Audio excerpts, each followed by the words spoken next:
أعوذ بالله من الشيطان الرجيم. بسم الله الرحمن الرحيم. إن الحمد لله نحمده ونستعينه ونستغفره ونعوذ بالله من شرور أنفسنا ومن سيئات أعمالنا. من يهده الله فلا مضل له ومن يضلل فلا هادي له. أشهد أن لا إله إلا الله وحده لا شريك له وأشهد أن محمدا عبده ورسوله. أما بعد إن خير الحديث كتاب الله وخير الهدي هدي محمد صلى الله عليه وسلم وشر الأمور محدثاتها وكل محدثة بدعة وكل بدعة ضلالة وكل ضلالة في النار. أعوذ بالله من الشيطان الرجيم.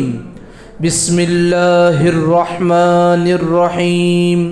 يا أيها الذين آمنوا اتقوا الله حق تقاته ولا تموتن إلا وأنتم مسلمون. يا أيها الناس اتقوا ربكم الذي خلقكم من نفس واحدة وخلق منها زوجها وبث منهما رجالا كثيرا ونساء واتقوا الله الذي تساءلون به والأرحام إن الله كان عليكم رقيبا. يا أيها الذين آمنوا اتقوا الله وقولوا قولا سديدا يصلح لكم أعمالكم ويغفر لكم ذنوبكم ومن يطع الله ورسوله فقد فاز فوزا عظيما. أعوذ بالله من الشيطان الرجيم. بسم الله الرحمن الرحيم. قاف القرآن المجيد بل عجبوا أن جاءهم منذر منهم فقال الكافرون هذا شيء عجيب أإذا متنا وكنا ترابا ذلك رجع بعيد قد علمنا ما تنقص الأرض منهم وعندنا كتاب حفيظ بل كذبوا بالحق لما جاءهم فهم في أمر مريج. أعوذ بالله من الشيطان الرجيم. رب اشرح لي صدري ويسر لي أمري واحلل عقدة من لساني يفقهوا قولي. وقال الله تبارك وتعالى ومن يكسب خطيئة أو إثما ثم يرمي به بريئا فقد احتمل بهتانا وإثما مبينا. معزز بزرگان دین، نوجوانان امت، پردہ نشین خواتین اسلام، عزیز طلبہ اور طالبات اور معزز سامعین اور سامعات، ہر طرح کی بڑائی کبریائی حمد و ثنا خالق کائنات کے لیے لائق ہے، زیبا ہے، جس نے ہمیں زندگی دی، زندگی میں لائق ہونے والے ضروریات کے لیے نعمتوں سے نوازا اور پھر زندگی گزارنے کا طریقہ اور سلیقہ بتلایا. درود اور سلام ہو پیارے نبی محمد الرسول اللہ صلی اللہ علیہ وسلم پر، جنہوں نے اللہ کا پیغام بندوں تک پہنچایا. اللہ کے وہ سارے احکامات جو بندوں کو کرنے کے ہیں اللہ کے نبی نے بتلایا، اور اللہ نے جن جن باتوں سے روکا ہے اللہ کے نبی نے ان ساری باتوں کی طرف نشاندہی کی. معزز سامعین، جیسا کہ ہم اور آپ زندگی کے خوشگن ایام اور برے ایام سے گزرتے ہیں، لیکن یاد رکھو ہماری زندگی کے سفر میں کبھی ایسے افعال نہ ہو جائے، ایسے کام ہماری زبان سے، ہاتھوں سے، اعضاء سے سرزد نہ ہو جائے جس کی بنا پر ہمیں اللہ کے سامنے شرمندہ ہونا پڑے، دنیا میں ذلیل ہونا پڑے، رسوا ہونا پڑے، آخرت میں رسوائی کا سامنا کرنا پڑے. نبی کریم محمد الرسول اللہ صلی اللہ علیہ وسلم کے جب میدان محشر میں ملاقات ہو، ہمارے حصے میں نہ رسوائی ہو نہ ذلت ہو. میرے بھائی، زندگی گزارنا ہے، ایک مومنانہ زندگی گزارے جو زندگی جیتے جی بھی عزت اور شان کی ہوتی ہے، اور مرنے کے بعد بھی فرشتے اس ایمانی زندگی کا استقبال کرتے ہیں، اس روح کا استقبال کرتے ہیں۔ میدان محشر میں بھی حشاش بشاش چہرہ نظر آتا ہے اور اسے بس یہی فکر گیر رہتی ہے کہ میں کب جنت میں بھیجا جاؤں اور جنت کی نعمتوں سے آراستہ ہو جاؤں۔ میرے بھائیوں، زندگی ہم گزارتے ہیں، ہماری زبان ہے، ہمارے اعضاء ہے، ہماری نگاہیں ہیں، جس سے بہت سارے غلط کام ہو جاتے ہیں۔ ہم اپنے ہاتھ کو برائیوں سے روکنے کی کوشش کرتے ہیں، ہم اپنے پاؤں کو برائیوں سے روکنے کی کوشش کرتے ہیں، ہم اپنے خیالات کو برائیوں سے روکنے کی کوشش کرتے ہیں۔ ہماری ہر دم کوشش یہ ہوتی ہے کہ ہم اپنے آپ کو برائیوں سے روکیں، لیکن انہی برائیوں میں سے ایک برائی جو زبان سے ہوتی ہے، ایک برائی جو عمومی طور پر آدمی آج کل میسیجز کے ذریعے سے فارورڈ کرتا ہے، ایک برائی جس کا نقصان آدمی کو دنیا میں بھی بھگتنا پڑتا ہے، ایک برائی جس کا نقصان آدمی کو آخرت میں بھی اٹھانا پڑتا ہے، اور یہاں تک وہ برائی اس کو جہنم میں لے جا کر کے چھوڑ دیتی ہے۔ میرے بھائیوں، یہ وہ معمولی گناہ ہے جسے ہم معمولی سمجھ گئے ہیں، جسے اسلام نے بہتان کے نام سے کہا ہے۔ زبان کے جو برائیاں ہوتی ہیں، زبان کی جو غلطیاں ہوتی ہیں، غیبت ہے، معلوم ہے، بچنے کی ہم کوشش کرتے ہیں، جھوٹ ہے، ہم اپنی جانب سے کوشش کرتے ہیں کہ جھوٹ سے بچ جائیں، لیکن یہ ایک بہتان، ایک ایسی غلطی ہے کہ کسی آدمی سے ہم سن لیتے ہیں اور اس کو سامنے والے تک پہنچا دیتے ہیں، جس کے زد میں ہم بھی آ جاتے ہیں۔ حالانکہ ہم کسی پر انگلی اٹھا کر کے بہتان نہیں لگاتے، الزام نہیں لگاتے کہ تو نے یہ کیا وہ کیا، بلکہ ہم سنتے ہیں، سن کر کے سامنے والے کو کہہ دیتے ہیں، اور ہم بھی برابر کے گنہگار ہوتے ہیں وہ آدمی کے برابر جو بہتان لگاتا ہے۔ میرے بھائیوں، یہ بہتان تراشی ہمارے سماج میں، ہمارے کلچر میں اس کو عیب نہیں سمجھا جاتا، اس کو عیب نہیں سمجھا جاتا۔ کیا مرد، کیا عورت، کیا بچی، کیا لڑکا، سب اس برائی میں جو ہے نظر آتے ہیں۔ یہ بہتان تراشی، اسلام نے اس کی بہت ساری وعیدیں بتائی ہے۔ آپ کو بتا دوں بہتان کیا ہے۔ اللہ کے نبی محمد الرسول اللہ صلی اللہ علیہ وسلم نے صحابہ کی مجلس سجی ہوئی تھی، اللہ کے نبی نے پوچھا مل غیبہ، کیا تم جانتے ہو غیبت کیا ہے؟ صحابہ نے کہا اللہ اور اس کے رسول زیادہ جانتے ہیں۔ اللہ کے نبی نے کہا ذکرک اخاک بما یکرہ، کسی تمہارے بھائی کے بارے میں ایسی بات کہنا جس کو سن کر کے ناپسند محسوس کرے، یہ ہوئی غیبت کی تعریف۔ اللہ کے نبی سے پوچھا گیا اگر وہ برائی اس کے اندر موجود ہے، دو آدمی یہاں بات کر رہے ہیں تیسرے آدمی کے بارے میں، تیسرے آدمی کے بارے میں بات کر رہے ہیں، دو لوگ۔ اللہ کے نبی نے کہا یہ دو لوگ جو باتیں کر رہے ہیں تیسرے آدمی کے بارے میں، اگر وہ شامل ہو جائے، اس کو ناپسند محسوس ہو، یہ غیبت ہے۔ صحابہ نے پوچھا اگر واقعی میں وہ آدمی برا ہے، واقعی میں اس کے اندر وہ برائی ہے؟ جب صحابہ پوچھا، اللہ کے نبی نے کہا جب برائی اس کے اندر موجود ہے اس کا ذکر کرنا یہ غیبت کہلایا جاتا ہے۔ ہاں اس کے اندر وہ برائی نہیں ہے، اس کے اندر وہ خامی نہیں ہے، اس کے اندر وہ نقص نہیں ہے، فلاں کام وہ نہیں کیا ہے، اگر کوئی بندہ اس کو اس کام کی طرف جوڑ کر کے ذکر کرتا ہے، اللہ کے نبی نے کہا فقط بہت، گویا کہ تم نے اس پر بہتان لگایا ہے، الزام لگایا ہے، اس پر جو ہے افترا پردازی کی ہے۔ میرے بھائیوں، جھوٹ ایک گناہ ہے، غیبت ایک گناہ ہے، اسم ایک گناہ ہے، اس چغلی ایک گناہ ہے، افترا پردازی ایک گناہ ہے، سب الگ الگ گناہ ہے، لیکن یہ پورے گناہ کی طرف رہنمائی کرتی ہے الزام تراشی۔ آدمی پر کوئی الزام لگا دیا، جھوٹ کا مرتکب ہوا، ذکر ہو رہا ہے، غیبت کا مرتکب ہوا، اگر اس نے وہ کام کیا ہی نہیں، افترا پردازی کا مرتکب ہوا۔ زبان کے جتنے گناہ ہیں، اللہ کے نبی نے زبان کے بارے میں کیا کہا معلوم؟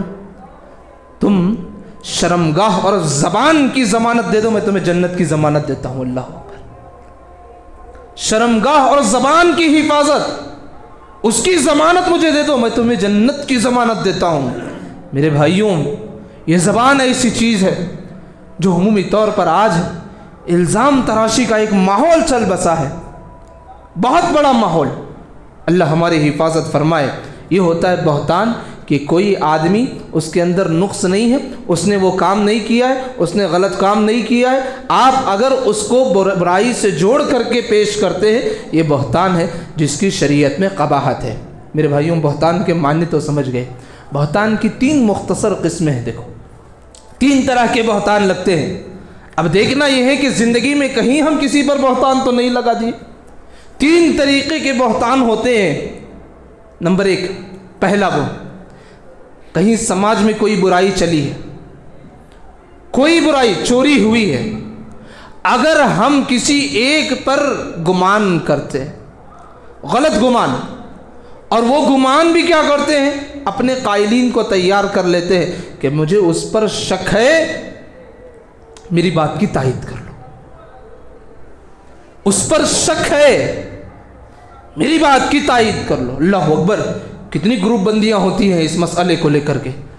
اللہ کے نبی نے کہا ایاکم والظن فإن الظن اکذب الحدیث، بدگمانی سے بچو، یہ بدگمانی تمہیں جھوٹ کے دروازے تک لے کر چلا جاتا ہے۔ جھوٹوں میں سب سے بڑا جھوٹ بدگمانی ہے، اور یہ بدگمانی آدمی کو الزام تراشی تک لے کر چلا جاتا ہے۔ یہ پہلا قسم ہے الزام تراشی کا۔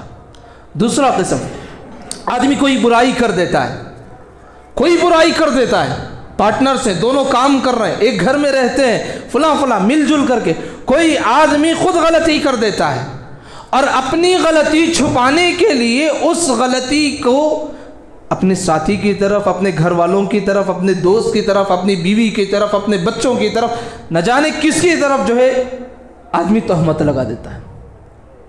قرآن میں اس بات کی نقل کی ہے وَمَن يَكْسِبْ خَطِيئَةً أَوْ إِثْمًا ثُمَّ يَرْمِ بِهِ بَرِيئًا، اگر کوئی آدمی برائی کا ارتکاب کرتا ہے اور اس برائی کو دوسروں پر تھوپنے کے لیے، خود کو بری کرنے کے لیے دوسروں پر اس برائی کو تھوپ دیتا ہے، اللہ نے کہا فَقَدْ احْتَمَلُوا بُهْتَانًا وَإِثْمًا مُبِينًا، وہ بہت بڑا بہتان اپنے سر میں لے لیا ہے اور بہت بڑا گناہ کر بیٹھا ہے۔ میرے بھائیو، یہ دوسرا طریقہ ہوتا ہے۔ کوئی بھی غلطی ہوتی ہے، 2 پارٹنرز کام کر رہے ہوتے ہیں، ایک خیانت کرتا ہے، لوگوں میں بچنے کے لیے دوسرے پر جو ہے ساری خیانت کے الزامات ڈال دیتا ہے۔ گھر میں رہتے ہیں، ساس بہو رہتے ہیں، گھر میں مرد نہیں رہتا، آتے ہوئے کوئی غلطی ساس سے ہو گئی، بہو پر سر میں جو ہے الزام ڈال دیتی ہے، بہو غلطی کرتی ہے، ساس بوڑھے ساس سسر پر الزام ڈال دیتی ہے۔ میرے بھائیوں، ہمارے سماج کا کتنا بڑا طبقہ ہے جو جانے انجانے میں الزام تراشی کی طرف چلا جاتا ہے، معلوم تک نہیں ہوتا، دوست پر الزام تراشی کر رہا ہے، لیکن محسوس نہیں ہو رہا کہ یہ الزام تراشیاں کر رہا ہے۔ یہ دوسری قسم ہوئی الزام تراشی کی۔ پہلی قسم یہ کہ بدگمانی کر کے اس پر الزام لگانا، دوسری قسم اپنی برائی چھپانے کے لیے دوسروں کو بدنام کرنا، تیسری جو قسم ہے اللہ رب العالمین نے کہا ان الذین یرمون المحصنات الغافلات المؤمنات لعنوا فی الدنیا والآخرہ لہم عذاب علیم لہم عذاب عظیم، یہ ایسے لوگ ہیں جو نیک لوگوں پر زنا کا تہمت لگاتے ہیں، برائیوں کا الزام لگاتے ہیں، بدکاری کا الزام لگاتے ہیں، تعلقات کا الزام لگا دیتے ہیں، حالانکہ انہیں یقین بھی نہیں ہے، معلوم بھی نہیں ہے۔ کوئی ہے لڑکا جو کہیں جا کر کے کسی سے بات کر رہا تھا، دور سے دیکھ لی، اس پر زنا کا الزام لگا دیتے ہیں۔ کوئی بچی ہے گھر سے نکلی ہے کسی کام کے لیے، نہ جانے کام کر کے گھر جا رہی ہے، ہم صرف گھر سے نکل کر کے گھر میں آنے کے لیے دیکھے، اس بچی پر الزام لگا دیے۔ نیک عورتوں پر، پاک باز عورتوں پر، پاک باز مردوں پر الزام تراشیاں کرنا، یہ تیسری قسم ہے میرے بھائی الزام تراشی کی۔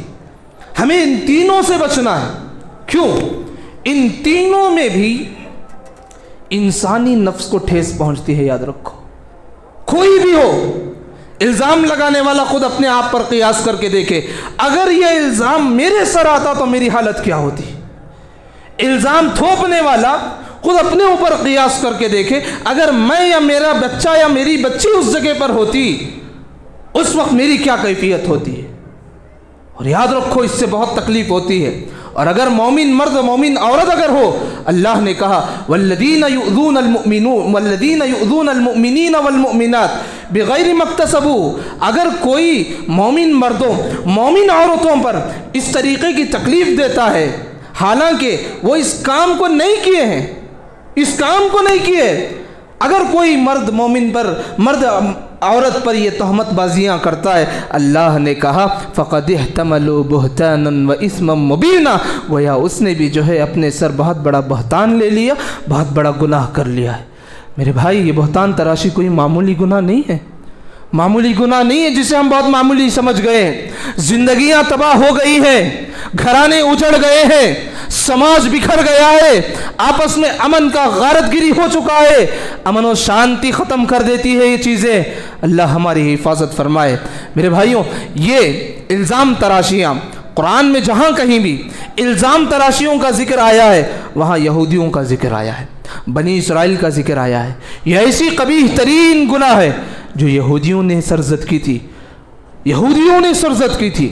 آج ہم امت مسلمہ ہو کر کے وہ گناہ کرتے ہیں، ہم سے بڑا مجرم کوئی نہیں ہے، یاد رکھو، ہم سے بڑا ظالم کوئی نہیں ہے۔ اگر کوئی بندہ، کوئی بندی، کوئی مرد، کوئی عورت کسی پر الزام تراشی کرتی ہے، وہ سماج میں سب سے بدترین آدمی ہے، سماج میں اس کی کوئی حیثیت نہیں۔ دیکھتے ہیں شریعت میں کیا حکم دیا۔ اور آپ کو یہ بات بتا دوں، ہر دور میں اس قسم کے لوگ آپ کو ملیں گے، ہر دور میں۔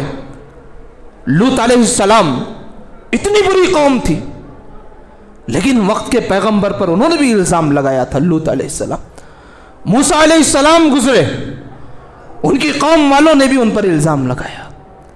مریم علیہ السلام اتنی پاک باز عورت، یہودیوں نے اس پاک باز خاتون پر بھی جو ہے زنا کا الزام لگایا۔ اللہ اکبر۔ صالح علیہ السلام جو قوم کو اللہ کی ہدایت کی طرف بلاتے تھے، اس قوم نے بھی جو ہے صالح علیہ السلام پر الزام تراشیاں کی۔ رسول جو اللہ کی جانب سے رسول بنا کر کے بھیجا گیا تھا، اللہ کے بندوں، وہ سماج نے بھی رسول پر تہمت بازیاں کی تھی۔ کہا تو شاعری سیکھ کے آتا ہے، کہا تو کاہنوں کے پاس سیکھ کر آتا ہے، کہا تو فلاں فلاں جا کر کے سیکھ کے آتا ہے، جناتوں سے مدد لیتا ہے۔ نعوذ باللہ، یہ بھی تو الزام تراشیاں ہیں۔ قرآن اس سارے الزامات کی تردید کیا ہے، یہاں تک کہ یہ سماج، یہ انسان اتنا گیا گزرا ہے، اللہ پر تک تو تہمت باندھا ہے۔ اللہ اکبر۔ یہ انسانی نسل میں ہوئے گناہ ہے، یہ گناہ ایسے ہیں جو انسانی نسلوں نے ادا کیے ہیں۔ میرے بھائی، باتیں بہت ہوتی ہیں لیکن اس گناہ سے ہم اپنے آپ کو بچائیں گے، یہ فکر ہونی ہے۔ یہ گناہ ہے، ہاں گناہ ہے، اس سے بچنا سماج نہیں، دور دراز نہیں، ہم اپنے آپ کو بچائیں گے اس سے، یہ فکر لے کر کے چلو۔ آپ کو بتا دوں، رسول اکرم صلی اللہ علیہ وسلم، رسول اکرم صلی اللہ علیہ وسلم نے اس گناہ کے بارے میں کتنے جگہ پر عرض کیا ہے، سنے ہوں گے۔ 7 ہلاک کرنے والی چیزیں، 7 الموبقات، انسان کو دنیا اور آخرت میں ہلاک کرنے والی 7 چیزیں، جس میں سے شرک ہے، یتیم کا مال، ساری چیزیں اللہ نے، اللہ کے نبی نے اس میں بھی ذکر کیا ہے۔ یہ جو 7 ہلاک کرنے والی چیزیں ہیں، ان میں سے ایک یہ بھی ہے کہ پاک باز عورت پر الزام تراشیاں کرنا۔ دوسری بات، اللہ کے نبی نے جو 7 کبیرہ گناہ کہیں کہ یہ گناہ کبیرہ ہے، چھوٹے موٹے نہیں، کبائر ہے، ان میں بھی اس کا ذکر آیا ہوا ہے۔ 7 ہلاک کرنے والی چیزوں میں تہمت، 7 کبائر میں تہمت۔ اور اللہ کے نبی محمد الرسول اللہ صلی اللہ علیہ وسلم جب صحابہ سے بیعت لیے تھے، بعض بات تھی جن میں بیعت لیا گیا کہ تم شرک نہیں کرو گے، لوگوں کا مال نہیں ہڑپو گے، قتل و غارت گری نہیں کرو گے۔ یہ سارے باتیں اللہ کے نبی نے، جب بھی کوئی مسلمان ہوتا، کوئی وفد آتا، کہیں سے باہر سے آتا، اللہ کے نبی اس وفد کے ہاتھ میں بیعت کرتے کہ تم جانے کے بعد یہ کام نہیں کرو گے، اللہ کے ساتھ کسی کو شرک نہیں کرو گے، بچیوں کو قتل نہیں کرو گے، یتیم کا مال نہیں کھاؤ گے۔ بہت ساری چیزیں ہیں، ان میں سے ایک بیعت اللہ کے نبی، ایک وعدہ اللہ کے نبی یہ بھی لیا کرتے تھے، وَلَا تَأْتُوا بِبُهْتَانٍ تَفْتَرُونَهُ، کبھی کسی پر جو ہے الزام تراشیاں نہ کرو، وہ چاہے مرد ہو، وہ چاہے عورت ہو، کسی پر بھی تمہیں تہمت بازیاں نہیں کرنا۔ اتنی اہمیت ہے جی۔ سماج بنتا ہے اچھے خیالات سے، یہ برے خیالات سماج کو بگاڑ کر کے رکھ دیتا ہے، یہ برے خیالات ہمیں بکھیر کر کے رکھ دیتا ہے۔ آج بھائی بھائی میں جو نفرت ہے، کس نے بیج بویا ہے؟ ماں باپ نے بیج بویا ہے، یاد رکھو۔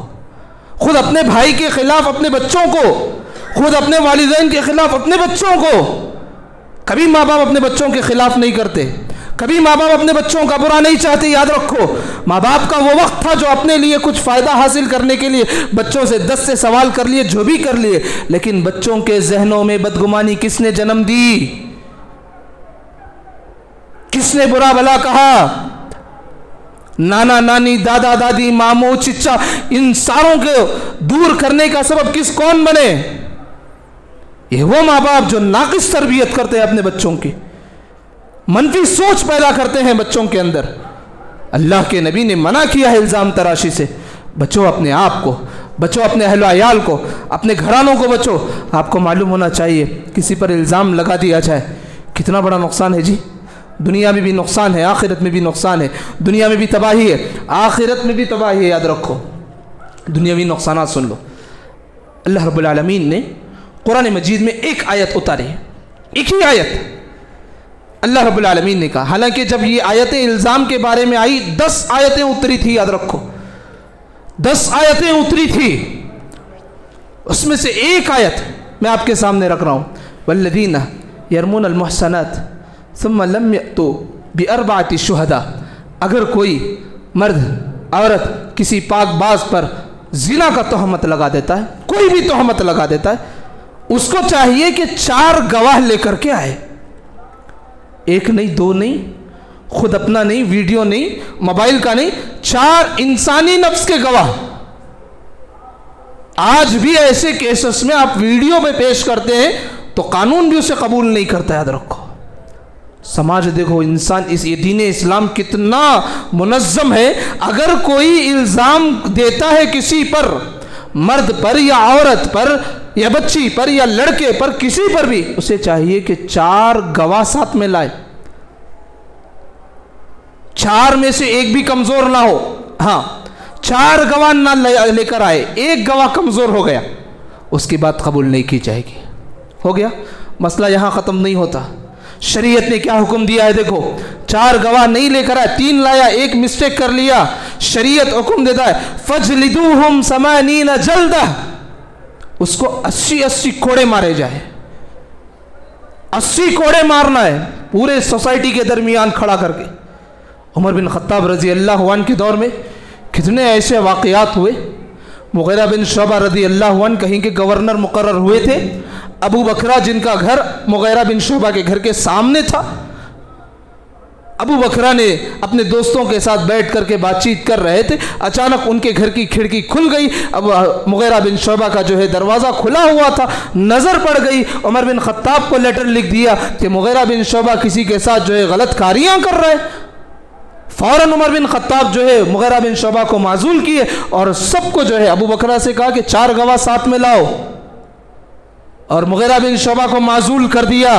بصرہ کے گورنر تھے وہ، معزول کر دیا. بلایا پھر مدینے کو، سارے مدینے میں حاضر ہوئے. ابو بکرہ کے پاس 3 گواہ تھے، ایک گواہ ایسا تھا جو بڑا کمزور تھا. عمر بن خطاب نے ابو بکرہ کو اور اس کے ساتھ موجود 3 گواہوں کو 80 کوڑے مارے تھے. صحابی ہیں بھائی، دیکھنے میں غلطی کی تھی اس نے. ابو بکرہ دیکھنے میں غلطی کی تھی. ابو بکرہ الگ ہے، تابعین. ابو بکر صدیق نہیں ہے، ابو بکرہ تابعین میں آتے ہیں. میرے بھائی کتنے ایسے واقعات ہیں.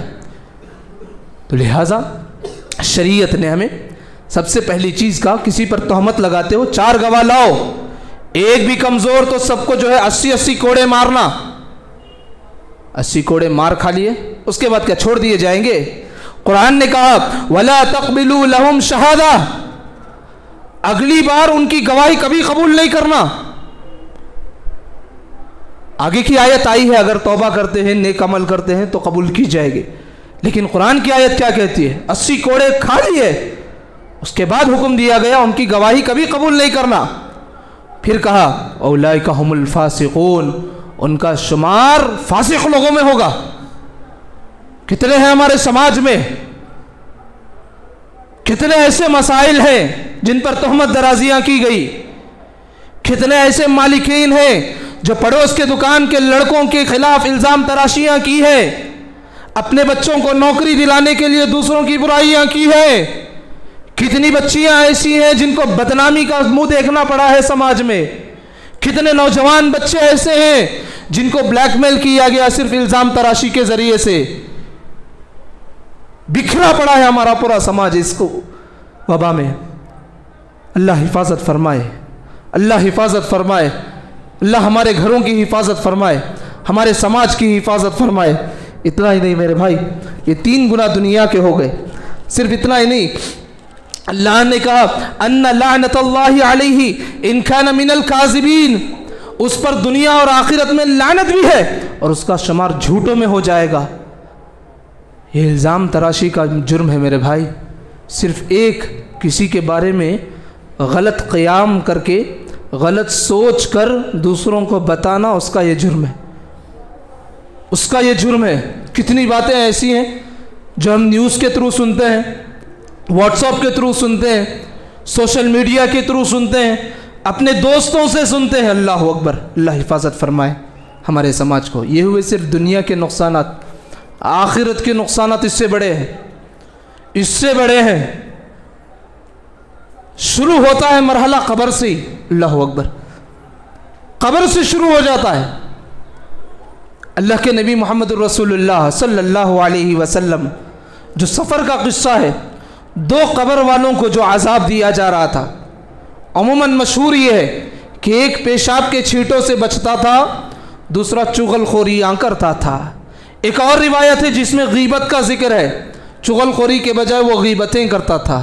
الزام تراشی کرنے والا یہ چغل خور بھی ہوتا ہے, غیبت کرنے والا بھی ہوتا ہے.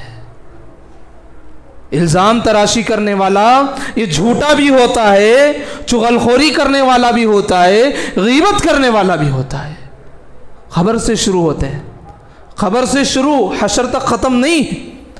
میدان محشر میں کھڑے ہوں گے جی, سب کو ایک ایک عمل بہت بھاری نظر آئے گا.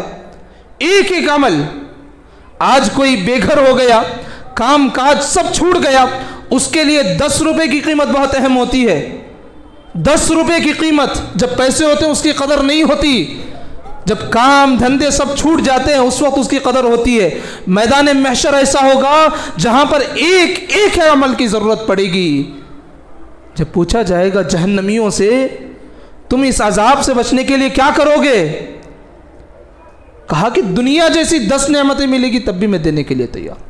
باپ کو گروی رکھنا ہے دینے کے لیے تیار ہوں, بھائی کو گروی رکھنا ہے دینے کے لیے تیار ہوں, دوست کو دینا ہے دینے کے لیے تیار ہوں. اس دن اس میدان محشر میں کھڑے ہوں گے, سب لوگوں کو ایک ایک نیکی کی فکر, ایک ایک نیکی کی فکر. اللہ کے نبی نے صحابہ سے پوچھا تم جانتے ہو مفلس کون ہے, مفلس کون ہے؟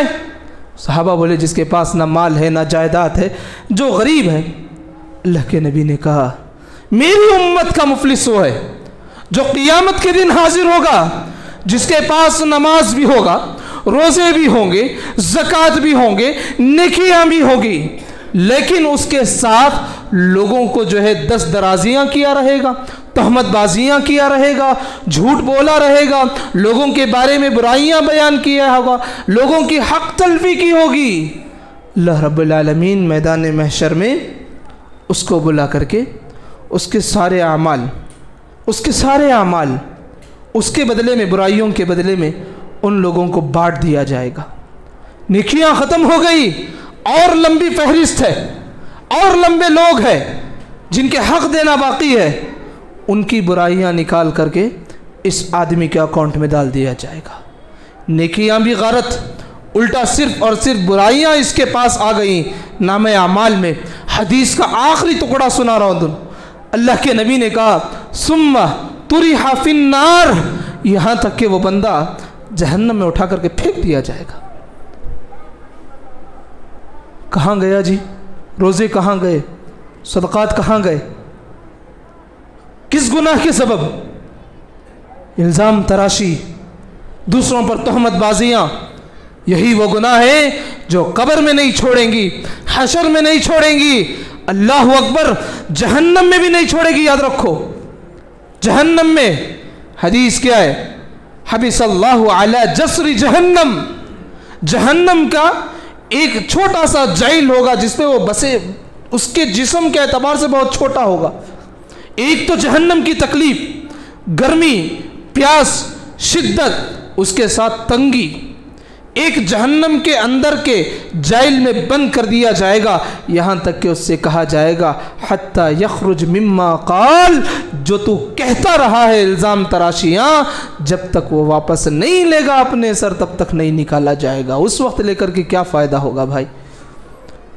یہ الزام تراشی نہ دنیا میں چھوڑے گی، نہ قبر میں چھوڑے گی، نہ حشر میں چھوڑیں گی، نہ جہنم میں چھوڑے گی، اور تو اور اللہ کے نبی محمد الرسول اللہ صلی اللہ علیہ وسلم نے جو جہنمیوں کی عذابات کی کو دیکھ کر کے صحابہ کو بتایا، وہ یہ اتنی ذلت والی، فرشتے دیکھ رہے ہوں گے، سارے دیکھ رہے ہوں گے، جہنم میں جانے کے بعد اس کے ناخن بڑھ جائیں گے، اس بہتان لگانے والے کے ناخن بڑھ جائیں گے، اللہ اکبر، ان ناخنوں کے ذریعے سے اپنا چہرہ، اپنا جسم، اپنا سینہ نوچ کھائے گا، اللہ اکبر۔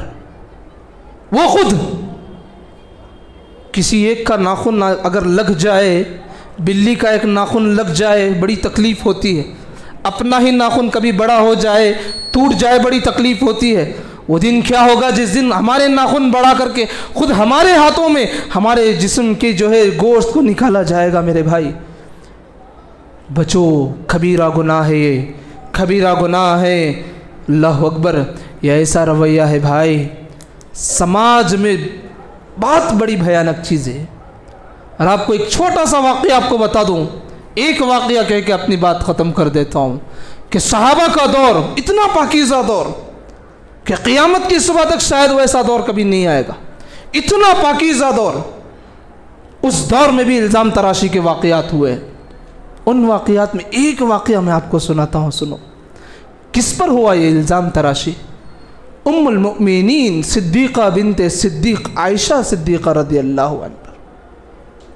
عائشہ صدیقہ اتنی پاک باز عورت۔ غزوہ ہوا بنو المستلق کا، سن 7 ہجری کی بات ہے۔ غزوہ ہوا، ہو کر کے پھر جو ہے واپس مدینے کی طرف روانگی تھی۔ ہر غزوے میں جب اللہ کے نبی جاتے، قرہ اندازی کرتے، کسی ایک ازواج کو زوجہ میں اپنے لے لیتے۔ اس قرے میں جس کا نام آیا تھا ام المؤمنین عائشہ صدیقہ کا نام آیا تھا۔ بنو المستلق سے نکل کر کے مدینہ پہنچ رہے تھے۔ مدینہ پہنچتے پہنچتے درمیان میں کہیں ایک پڑاؤ ڈالا گیا۔ ام المؤمنین ضرورت کے لیے جو ہے اپنے جو ہودج ہوتا ہے، جو 4 لوگ مل کر کے اٹھاتے ہیں، اس کے اندر امہات المؤمنین بیٹھ کر کے سفر کیا کرتے تھے، خواتین اسی میں جایا کرتی تھی۔ ام المؤمنین اپنی ضرورت کے لیے باہر نکلی اور ان کے پاس ایک ہار بھی موجود تھا۔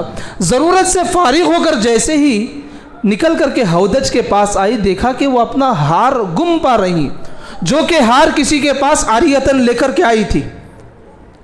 نہیں ہے ہار، ڈھونڈتے ہوئے پھر واپس نکل گئی۔ جانے کے بعد ہار ڈھونڈ کر کے تلاش کر کے واپس آئی، دیکھے کہ پورا قافلہ نکل چکا ہے۔ اور جو وزراء تھے اصحاب رسول میں سے، انہوں نے سمجھا کہ ام المؤمنین اندر بیٹھ گئی ہیں، اٹھا کر کے ہودج بھی لے کر کے نکل گئے، سفر رواں دواں ہو گیا۔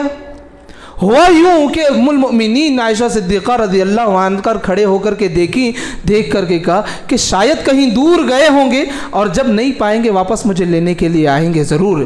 یہ سوچ کر کے وہ وہیں بیٹھے بیٹھے انتظار کرتی رہیں، لیٹ گئی، آنکھ لگ گئی۔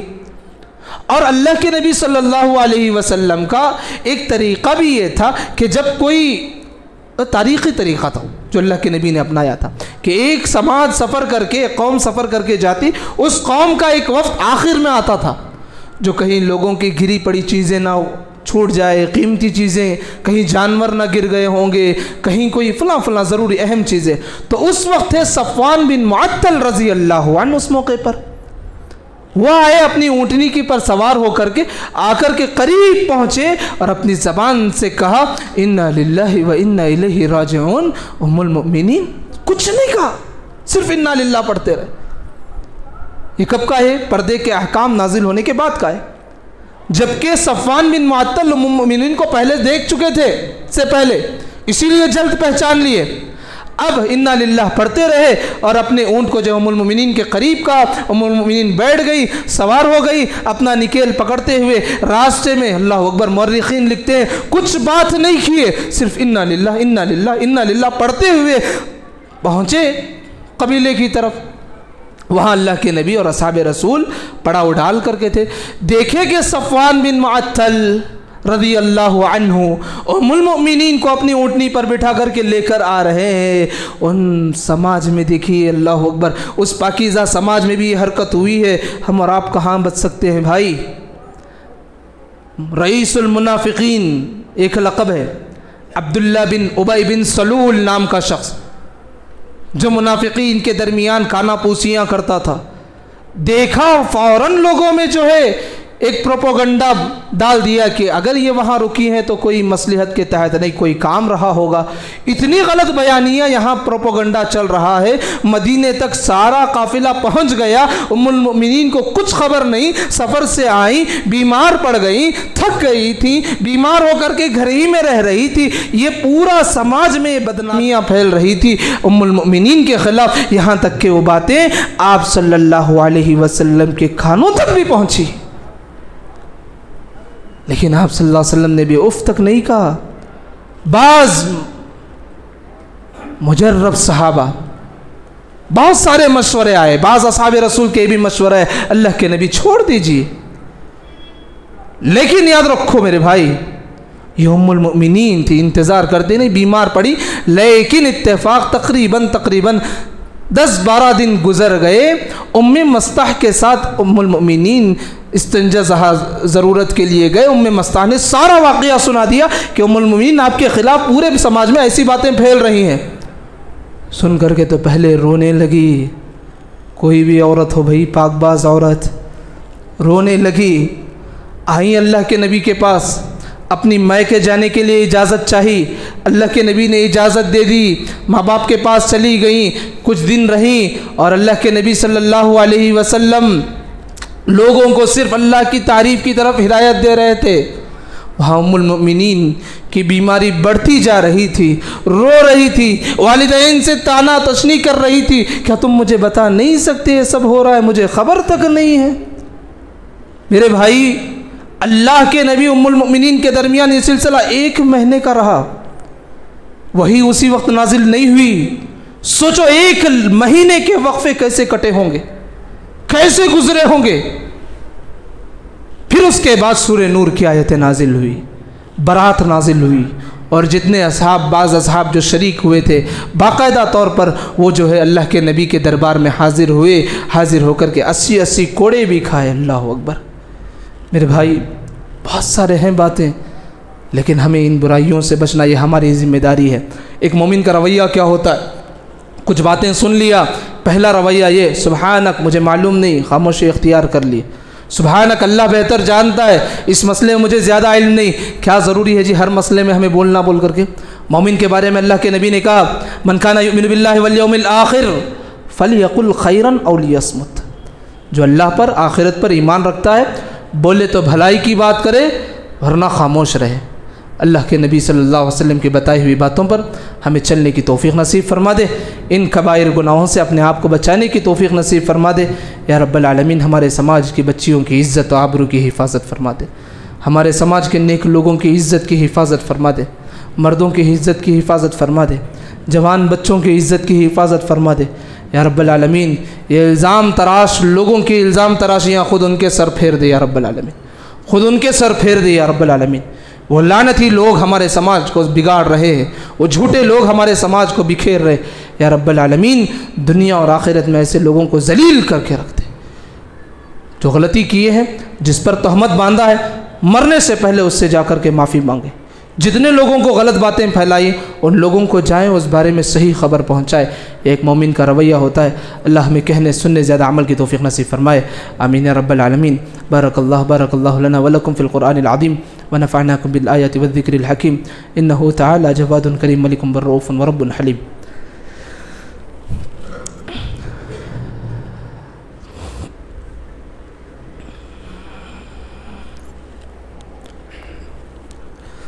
إن الحمد لله نحمده ونستعينه ونستغفره ونعوذ بالله من شرور أنفسنا ومن سيئات أعمالنا. من يهده الله فلا مضل له ومن يضلل فلا هادي له. أشهد أن لا إله إلا الله وحده لا شريك له وأشهد أن محمدا عبده ورسوله. إن خير الحديث كتاب الله وخير الهدي هدي محمد صلى الله عليه وسلم وشر الأمور محدثاتها وكل محدثة بدعة وكل بدعة ضلالة وكل ضلالة في النار. أعوذ بالله من الشيطان الرجيم. بسم الله الرحمن الرحيم. اللهم إني أعوذ بك من الهم والحزن والعجز والكسل والبخل وضلع الدين وغلبة الرجال. يا مقلب القلوب ثبت قلبي على دينك. إن الله يأمركم بالعدل والإحسان وإيتاء ذي القربى وينهى عن الفحشاء والمنكر والبغي يعظكم لعلكم تذكرون. اذكروا الله يذكركم وادعوه يستجب لكم ولذكر الله تعالى أكبر.